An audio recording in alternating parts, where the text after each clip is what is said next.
So me and my brother used to have this regular conversation about dog food, where he's very much of the mindset now that like most of it's just marketing.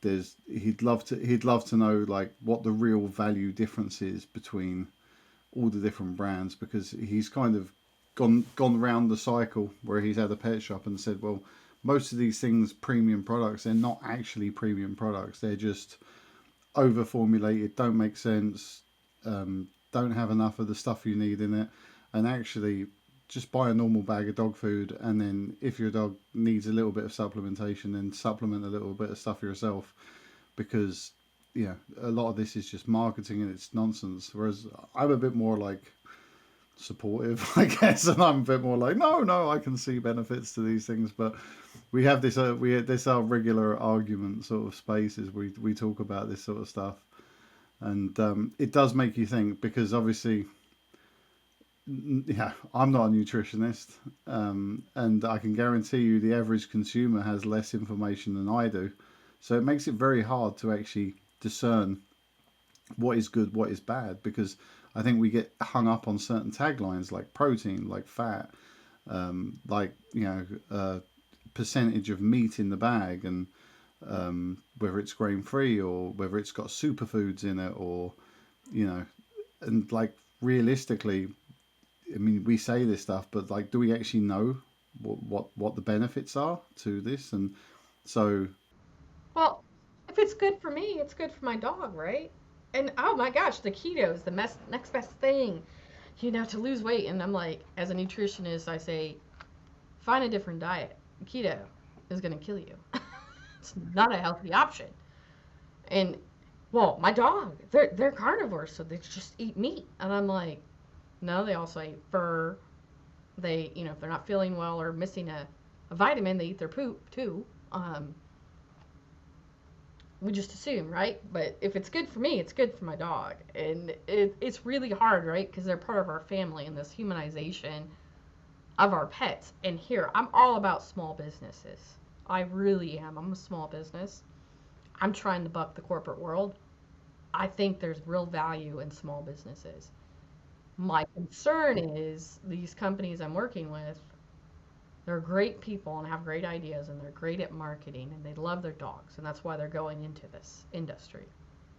And I think that's phenomenal. I wish I could capture that in the animal act as well, right? Because things would totally change with the animal agriculture if I had those same people in our other animals. But the thing is we have to do what's right, and that's the blur that we get of, well, this is what I want to do for my dog. This is the idea I have, and this is the price point I can work at. And so it is a challenge. It doesn't matter what kind of animal I'm talking about. I mean, every nutritionist, you don't want to come to a nutrition meeting and have us all talk, because we'll argue on whose opinion's right and whose opinion's wrong.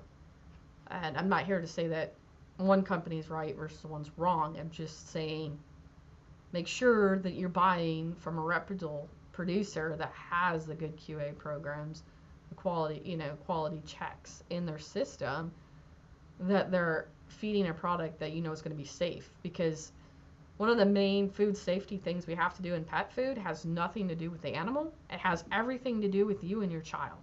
Because the number one salmonella poisoning in children is from them eating dog food. So, that's why we extrude foods at high temperatures, because we want to make sure that there is no salmonella associated with that food.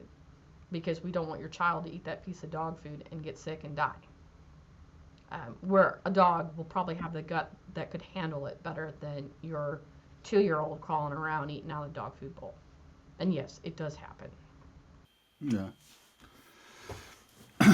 So a trend we have here in the UK is we have this sort of these kibbles which are made like with a combination of fresh meat and meat meal.